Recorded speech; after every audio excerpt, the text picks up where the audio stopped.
Missions in video games are more than just a way to tell a story or give a player things to do. They're also a way to drive players to explore areas they might otherwise miss, to encounter aspects of gameplay they might otherwise not attempt. And for developers, they're often a way to push the development of new features, or in the parlance of the Mission Feature Team, new verbs for their systemic mission design system. And one new mission or global event from MFT can lead to 10 others being created by designers on sandbox teams around the world. So on today's show, we're exploring 2 currently being developed, starting with Data Heist.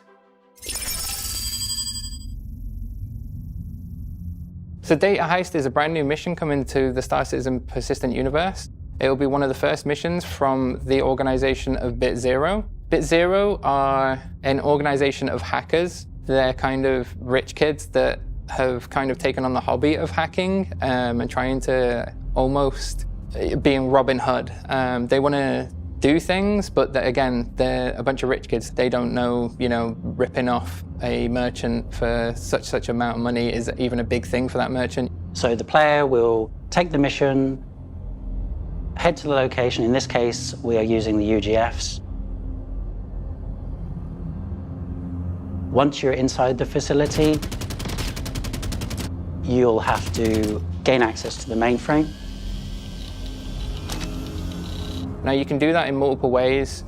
We have hacking still in the PU, where you can use a crypto key.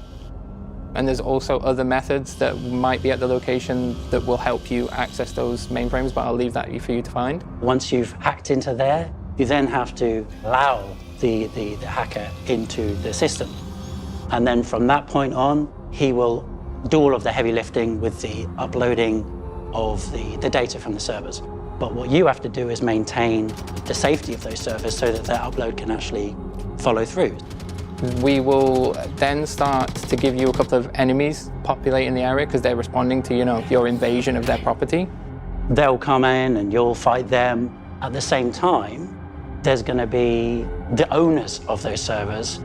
Although they're not on site, they actually have the ability to remote into their systems, and they're probably not very happy with the idea that you're trying to steal their data. During the mission, you will find that some of these servers will start to overheat. Now that's because the people that own the location are deciding, we can't kick out this hacker from the location, but we can try and either halt you or stop you from getting the data. They turn off the cooling on these servers.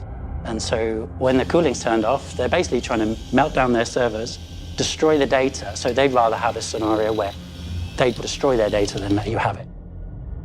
You then have to look around the area, try and solve why they're overheating, and if you can try and stop that. That will be one of the big situations during this mission.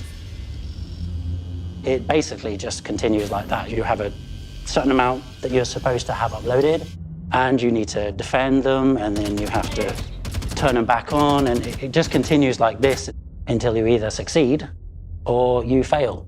Data Heist is a mission for morally grey people. I wouldn't ever say that it was for the good or the bad. In its first implementation, you will be infiltrating security locations, security UGFs. So at this point in time, it is unlawful. It's a defend a thing mission, but we're adding some more interesting lore and complexity to this mission, where it's not just defending something from taking damage. We're adding this extra layer of gameplay for a player. It's how they can be destroyed. It's adding extra layers. So it's not just a physical destruction. It's also this concept of the data on this server being destroyed. So we wanted to take these 2 things and have them in one. My favorite thing about the mission is possibly the things that it could open doorways for. The fact that it's the first mission for the BitZero is super exciting for me. I'm a fan of other video games that involve hacking, and having an entire organization revolving hacking is super exciting for me. The Mission Feature Team's role isn't just to make new missions, it's also to make the tools that content teams will take on and give new life to. One such way in Data Heist, for example, is a module that's focusing on randomization. They will target a random server in the room just to get you moving around the UGF so that it keeps you on your toes during the mission.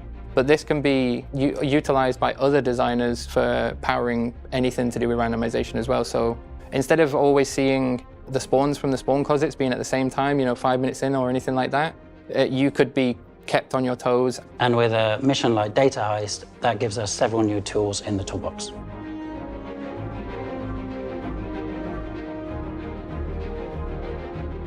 And in addition to the standard missions that populate the verse, the Mission Feature Team is always examining and reevaluating the global events that run throughout the year. Do they perform the way we intend they should?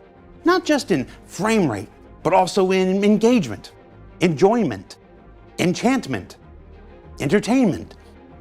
And if they're not, perhaps they need enhancement or extinguishment. And the new global event Blockade Runner hopes to be just a little bit of both. Blockade Runner actually replaces Ninetales Lockdown. We analyzed Ninetales Lockdown and we looked at participation in that global event. And we also looked at what players did in it. So participation in Ninetales Lockdown wasn't actually that high. We realized there's no point maintaining this global event if no one plays it, We looked back at the other ones that we had made, like Xenothreat, and looked at the gameplay in those that players do engage with and they enjoy. And that was the aspect of going on those wrecks in Xenothreat, picking up the crates and delivering them. They enjoy this experience, they enjoy working together as a team to do it. So we thought, what can we do with that and make a new event? Something that players will instantly understand what the event's about. We came up with this idea of Blockade Runner. Blockade Runner is a new global event that we've been working on.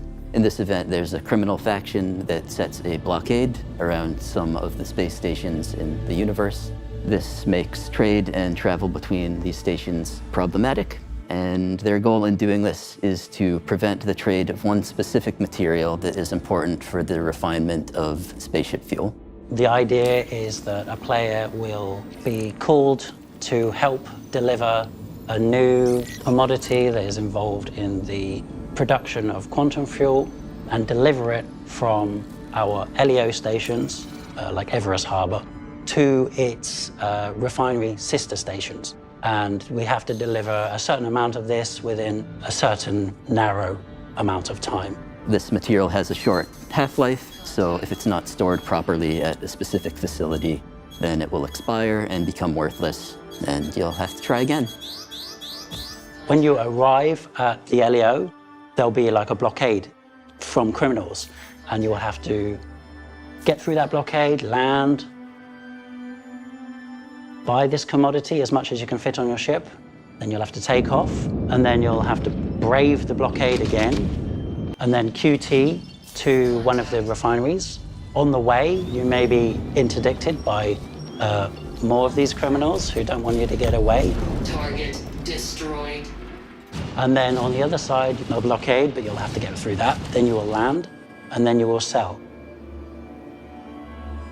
So there's this delivery loop for players. Not every ship will be best suited for dealing with these guys without, some escorts. So the idea is that players will also take this mission and support those other players in combat ships. Maybe you delegate one person with the big tanker ship and others to fend off any enemies along the way. At its core, Blockade Runner is a combination of the cargo transport and selling and space combat. One of the things I like most about Star Citizen is the space combat. I've never really been much of an FPS player, but I do like space combat, and one of the big elements of Blockade Runner is space combat. The stakes are higher, so if you screw up, you don't just simply regenerate. You regenerate and have to buy all your cargo again, so watch out for that. As the dev, I've been playing this entirely by myself up till now. We're going to be going through some playtests soon, so we'll be able to experience the mission properly, but thus far I've been playing it solo with a ship that can both fight and transport. What ship are you? The Cutlass Black. It's the best ship for everything.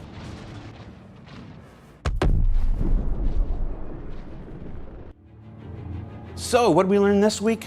Well, we learned that missions like Data Heist don't just give players more ways to play, They also give mission designers more tools to play with.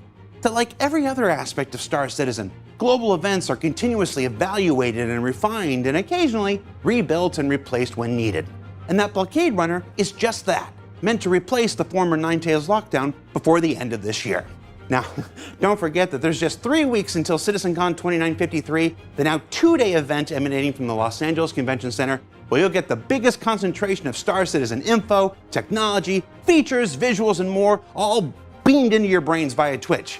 Or if you're there in person, by just following Mark Gibson around all day and asking about his Hercules voice. I can still hear it when I look at the C1. For Inside Star Citizen, I'm Jared Huckabee. Thank you for letting us share the process of game development with you. And we'll see you all here next week.